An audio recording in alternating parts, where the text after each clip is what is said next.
Stéphanie, moi je crois que les personnes qui nous regardent, elles aussi, elles vont échouer au Bénin. T'en penses quoi? Moi, je pense qu'il faut en parler dans la vidéo. Ok, t'es sûr? Je pense que ça mérite un vrai sujet. Ok. Du coup, dans cette vidéo, on va expliquer pourquoi beaucoup de personnes échouent au Bénin et repartent plus vite que prévu.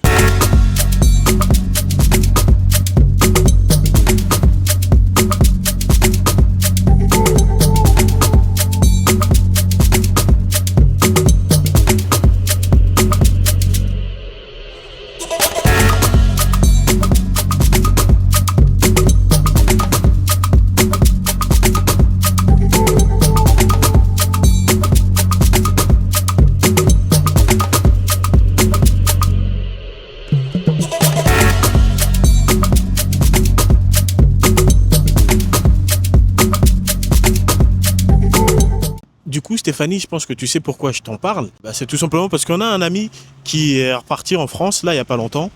Et malheureusement, c'était prévisible. C'est-à-dire qu'on lui parlait, on a essayé de le conseiller. Après, moi, j'ai arrêté parce qu'il voulait faire son expérience. Moi, les personnes qui veulent se brûler pour comprendre, je leur dis à un moment donné, vas-y, brûle-toi les ailes. Ça n'a pas loupé. Il aurait pu rester. En plus, il avait beaucoup d'opportunités. Et je pense que beaucoup de personnes font à peu près les mêmes erreurs. Et après, on a malheureusement le même constat amer qui est autre que c'est de la faute du Bénin, c'est de la faute des autres, mais c'est jamais de sa faute. Moi, Stéphanie, aujourd'hui, ce que j'ai envie de te poser comme question, c'est pour toi. Quelles sont les erreurs classiques que la plupart des personnes qui, lorsqu'elles viennent pour vouloir s'installer de manière permanente au Bénin, font, ou plus globalement en Afrique, j'ai envie de dire? La première erreur, je pense, c'est le fait que ces personnes-là ne se préparent pas. Ont une idée fixe du Bénin, qui pensent que tout est facile, tout est simple, et que toutes les portes leur sont ouvertes. Et c'est pas parler pour parler ce qu'on dit, c'est vraiment parce qu'on a plusieurs personnes qui nous sollicitent et avec qui on parle, qui viennent de France, des USA, du Canada, d'Allemagne, enfin voilà, on a plusieurs types de profils. Et il y a beaucoup de choses qui reviennent, c'est facile, le Bénin, je vais faire ça comme ça et je vais venir et puis c'est bon. Sauf que la préparation est hyper importante, surtout quand on veut s'installer, surtout quand on veut être en famille, surtout quand on veut investir, entreprendre et qu'on a de grands projets. Beaucoup ont de grands projets, mais aucune préparation. Et ça, la préparation, je pense que c'est le terrain. Moi, je pense que la première erreur, c'est vraiment la non-préparation des personnes qui veulent s'installer. Ok. Pour moi, la première erreur, je sais pas si je peux appeler ça une erreur, mais je pense que c'est plus la première chose qui te fait échouer, c'est l'espèce de complexe de supériorité qu'ont certaines personnes. Et pour le coup, je suis forcé de constater que peu importe la couleur, peu importe l'origine des personnes, à partir du moment où elles ont quitté, ou plutôt pas elles ont quitté, ou à partir du moment où elles sont nées à l'extérieur, elles se disent forcément, elles savent mieux que les autres. Et je pense que c'est malheureusement ce qui te fait échouer beaucoup plus rapidement. Je vais m'exprimer un peu plus facilement. Tu as beaucoup de personnes aujourd'hui qui, lorsqu'elles viennent au Bénin, elles ne veulent même pas côtoyer la population béninoise. Elles veulent rester que entre elles, entre expats ou entre personnes issues de la diaspora. Tu as des personnes qui, lorsque on va dire qu'il faut faire un travail, elles te disent directement non, les Béninois savent pas faire ci, savent pas faire ça. Or que c'est complètement faux, elles côtoient même pas. Nous, honnêtement, on a de la chance quand même parce que on côtoie un peu la population et quotidiennement, on a eu des salariés, on a eu pas mal d'interactions avec des personnes et en fait, tu vois qu'en réalité, on est juste différents. Et c'est logique. Nous, quand on a vécu au Canada, parce qu'on était beaucoup entre pas expatriés, immigrés, parce qu'on va donner les bons termes. On a été immigrés, entre immigrés. Et entre immigrés, on arrivait facilement à faire des concessions, on arrivait facilement à se dire que pour essayer d'avancer, il serait peut-être préférable de sucrer telle ou telle activité ou telle pensée. Mais ici, wow, c'est abusé. Donc pour moi, c'est celle-là. Et ensuite, L'erreur aussi, c'est de comparer en permanence avec l'Occident. Tout comparer avec l'Occident. C'est vrai que les gens ont leur confort, où ils sont, etc. Et on pense que l'Afrique doit s'adapter, mais en fait, comme on l'a déjà dit, c'est pas à l'Afrique de s'adapter à nous quand on vient, c'est à nous de nous adapter quand on vient en Afrique. Et ça, c'est quelque chose qu'il faut absolument ancrer dans son esprit, c'est ne pas comparer juste pour comparer. Pour moi, c'est vraiment le point aussi important à souligner pour les personnes qui veulent s'installer, entreprendre et investir. franchement, c'est très intéressant ce que tu viens de dire et je rajouterai quelque chose en plus. C'est au niveau de la comparaison. C'est dissocier en fait la comparaison, on va dire, qui ne sert à rien. Par exemple, oui, en France, il y a plus de ceci ou il y a plus de cela, avec la comparaison qui peut te permettre d'évoluer.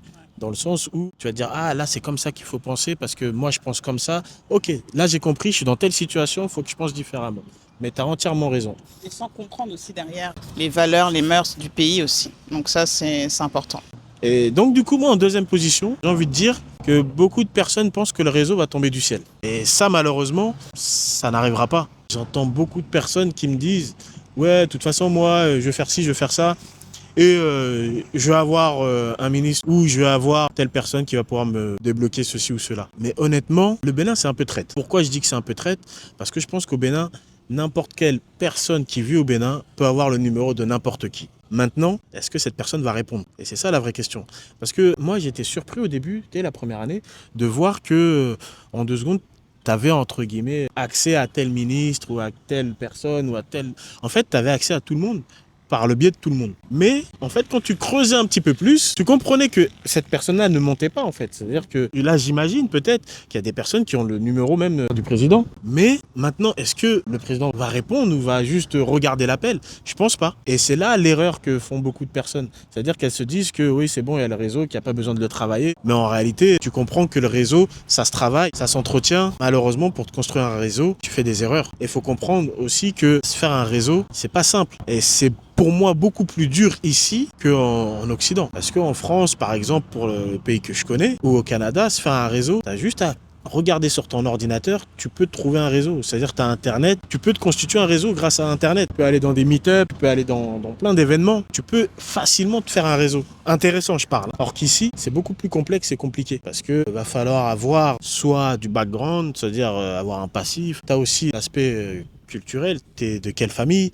je suis de quelle famille, tu es de quelle région, je suis de quelle région, ce qui fait que ça complique un petit peu les choses. Est-ce que après tu as une autre conséquence qui pousse les personnes à rentrer plus vite? La négligence au niveau du financier. Je pense que c'est un facteur qui fait que beaucoup rentrent. Je pense que même c'est le facteur qui fait que beaucoup rentrent. C'est que ne pas estimer les coûts, les vrais coûts, et peut-être vivre au-dessus de ses moyens. Il y a des personnes qui vont venir en vacances, voir que ça c'est pas cher, je vais au marché, nanana. Mais une fois venu avec la famille, les enfants qui veulent du Erevan et tout, après il suffit de s'adapter. Enfin après, je pense que c'est important de s'adapter, mais c'est vrai que l'erreur numéro 1, c'est de négliger les coûts, que ce soit même pour l'installation, dire ok, moi j'ai dépensé 1 million dans l'aménagement de ma maison, alors que finalement on a sous-estimé les coûts et que ces personnes-là finalement se retrouvent avec 2 millions. Les francs CFA, ça va vite, c'est assez traître. Donc je pense que l'erreur au niveau du financier, je pense que c'est un des facteurs qui fait que les gens rentrent assez rapidement. Donc Steve, l'erreur fatale. Honnêtement, là, ça va être compliqué parce que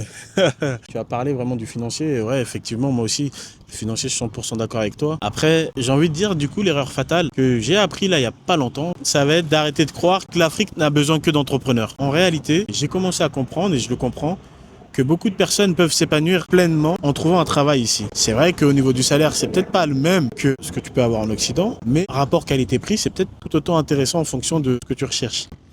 Et comment les gens s'y prennent aussi. ouais, effectivement, de comment les gens s'y prennent. Mais non, au-delà de comment les gens s'y prennent, c'est-à-dire que, parce que je vois ce que tu veux dire, toi tu peux me dire que si tu as un contrat d'expat, ouais, c'est le Saint Graal, c'est le summum, effectivement. Mais tu n'en as pas beaucoup des contrats d'expat, et maintenant j'ai envie de même pousser la chose. J'ai envie de dire que ce n'est pas attribué à tout le monde. Aujourd'hui, tu as beaucoup de personnes qui veulent venir, mais qui n'ont pas spécialement de compétences. Quand je dis compétences, je parlais vraiment technique, qualification, ouais, avec un master exactement bien spécifique, qui sont ingénieurs, qui sont médecins, qui sont peu importe. Il n'y en a pas beaucoup. Et moi, je pense que les personnes qui, justement, n'ont pas ce background au niveau des diplômes, négligent l'expérience qu'elles ont au niveau du travail en France ou n'importe où. Ce que je veux dire par là, c'est que tu as des personnes qui peuvent, une fois arrivées sur place, se dire qu'elles ont un projet entrepreneurial, mais voient, force est de constater que quand tu vas arriver, tu connais pas les codes. Si tu te lances et tu mets tout ton argent, tu vas te planter. Travailler, je parle en tant que salarié, c'est tout aussi intéressant. Parce que là, tu vas apporter une certaine plus-value parce que tu as un regard extérieur. Et tu as un regard extérieur dans un pays qui veut s'ouvrir vers le monde. C'est-à-dire que moi, indirectement, avant, je t'aurais dit oui, tu as de la possibilité uniquement que dans le tourisme. Naïvement, c'est ce que je t'aurais dit.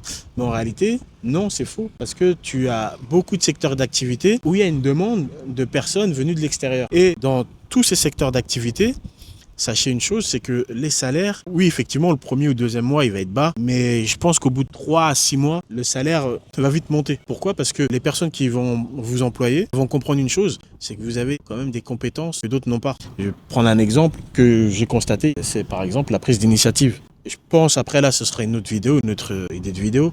Mais moi, je pense que la prise d'initiative, étant donné que dès les fondations, c'est-à-dire dès l'école, ici au Bénin, on te limite, en tout cas ce que je constate ou quand je parle avec les personnes, je vois qu'elles n'ont pas la possibilité d'aller au-delà par exemple, dire non, c'est faux au professeur, dire qu'eux, ils veulent réfléchir comme ci ou comme ça. En fait, on les conditionne. Et donc, du coup, cette prise d'initiative, après, ça se ressent au travail. C'est-à-dire que tu as un certain manque de prise d'initiative. Et toi, venant de l'extérieur, c'est tout le contraire. C'est-à-dire que toi, la prise d'initiative, tu l'as. C'est entre guillemets inné. Et ça plaît. Et après, pareil pour les idées. C'est-à-dire que tu as dans certains secteurs d'activité, moi je connais des personnes qui participent pleinement aux activités de leur entreprise et qui, au bout de même pas un an, peuvent devenir associés au sein de leur entreprise. Et ça, c'est vraiment quelque chose que je ne voyais pas, moi, au début. Mais en réalité, ce n'est pas à négliger. Cette piste-là n'est vraiment pas à négliger. Je pense après les erreurs, il y en a beaucoup.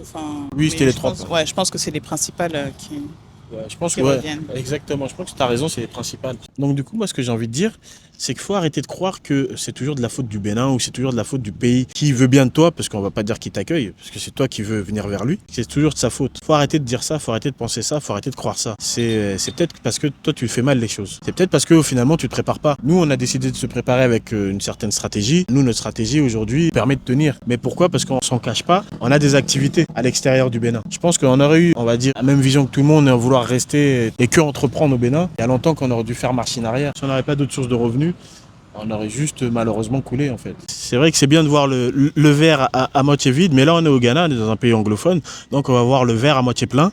Et je vais te poser une question à l'envers. Qu'est-ce qui fait que certaines personnes réussissent à rester et à s'installer durablement au Bénin? En 3 points, je pense, elles se préparent en amont. Elles préparent leurs finances et elles viennent voir le terrain, le vrai terrain. Autre chose, elles se construisent un réseau. Il y a des choses à rajouter, mais... L'humilité. L'humilité aussi, c'est important. Savoir que tu as des humains en face de toi et savoir que tu n'es pas plus intelligent que les autres, c'est une bonne preuve de sagesse et c'est aussi quelque chose qui va te permettre d'évoluer et d'avancer, je pense, assez fortement même. Maintenant, le plus dur, je pense, c'est quand tu es béninois et que tu viens ici qu'en vacances. Je pense que là, c'est encore autre chose. Pourquoi? Parce que tu crois connaître le pays, mais en réalité, tu le connais pas. Parce que venir en vacances, ce n'est pas la même chose que rester durablement. Mais ouais, moi, honnêtement, je pense que tu as résumé ce qu'il faut. Le mindset qu'il faut, en fait, pour pouvoir réussir et perdurer. Préparer son mindset, c'est hyper important parce que vraiment, tu vas vivre des choses ici, tu vas pas comprendre.